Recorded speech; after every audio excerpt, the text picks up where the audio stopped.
बॉलीवुड में कई पुरानी बातें वक्त के साथ नहीं बदली। एक दौर में मलाइका अरोड़ा और कैटरीना कैफ दोनों का कनेक्शन बॉलीवुड के खानदान कहलाने वाले सलमान खान के परिवार से था। मलाइका सलमान के छोटे भाई अरबाज की पत्नी थी, जबकि कैटरीना और सलमान का रिश्ता इतना करीबी था कि इस रिश्ते के माता पिता भाई बहनों ने एक्ट्रेस को परिवार का सदस्य मान लिया था। लेकिन मजे की बात तो ये थी कि मलाइका और कैटरीना के रिश्ते कभी अच्छे ही नहीं थे। ये बात है साल 2009 की। कहा जाता है कि मूल रूप से मॉडल मलाइका को कैटरीना की बढ़ती लोकप्रियता से समस्या थी, क्योंकि तेजी से उभरने के साथ उन्हें विज्ञापन और मॉडलिंग के ऑफर भी मिल रहे थे। ये भी चर्चाएं थी कि मलाइका को लगता था कि कैटरीना सिर्फ अपना करियर बनाने के लिए सलमान खान का इस्तेमाल कर रही है। कैटरीना और मलाइका एक दूसरे को पसंद नहीं करती थी और एक बार कैट ने मलाइका के फैशन लेवल का भी मजाक उड़ाया था। मलाइका इसके बाद अरबाज की बहन अलवीरा की पार्टी में कैटरीना को देखते ही वहां से निकल आई थी। लेकिन बात यहीं तक नहीं थी, ये दुश्मनी आगे बढ़ी और कहा जाता है कि नाराज मलाइका ने कैटरीना कैफ के फोन डिटेल्स मीडिया में लीक कर दिए थे और इस बात ने खानदान के सभी लोगों की मुंह को मुश्किलों में डाल दिया था।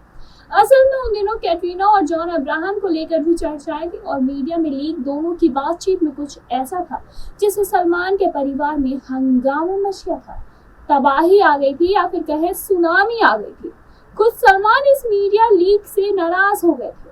पुरानी रिपोर्टों को खंगाले तो पता चलता है कि जब सलमान को कैटरीना के जॉन को देर रात फोन करने के बारे में पता चला तो उन्हें काफी ही ज्यादा गुस्सा आ गया और ये भी बातें आई कि ऐसी कोई बात सलमान के परिवार से कोई लीक नहीं कर सकता सिवा मलाइका के। मलाइका को लेकर परिवार में इसलिए भी नाराजगी थी कि कैटरीना के जन्मदिन के पार्टी में सलमान और शाहरुख की लड़ाई के बावजूद मलाइका पर शाहरुख गौरी खान के साथ दोस्ती बनाए रखी थी। इस ग्रुप की पार्टियों में मलाइका धीरे धीरे अर्जुन कपूर के नजदीक आई और बाद में उन्होंने अरबाज से तलाक ले लिया। खैर बाद में इस पूरे प्रकरण को दबा दिया गया। सलमान कैटरीना भी अलग हो गए। इस अलगाव में कहीं न कहीं भरोसा टूटने की भी बात थी। हालांकि ऐसी चर्चाओं पर कभी कोई पुष्टि नहीं की गई। आप इन्हें पूरी तरह सच मान ले ऐसा हो नहीं सकता, क्योंकि अभी तक कोई भी इस पे आज की डेट तक अभी तक कोई भी कंफर्मेशन नहीं आई है कि ऐसा सच में हुआ भी था या नहीं। ये बात किसी से छुपी नहीं है कि कैटरीना कैफ कभी सलमान खान को डेट किया करती थी। उनके साथ एक लंबे समय तक वो रिलेशनशिप में थी। मीडिया रिपोर्ट्स के मुताबिक ये भी कहा गया था कि दोनों तकरीबन 6 साल तक एक रिलेशन में थे और फिर इनका ब्रेकअप हो गया। मीडिया रिपोर्ट के मुताबिक हम बता दें, कैटरीना सलमान बेहद ही एक दूसरे के प्यार में थे और कैटरीना ने सलमान को टेक्स्ट मैसेज भेजकर ही ब्रेकअप किया था। जी हाँ, ऐसी तमाम लेटेस्ट खबरों को जानने के लिए जुड़े रहे हमारे साथ और देखते रहे नेक्स्ट लाइव।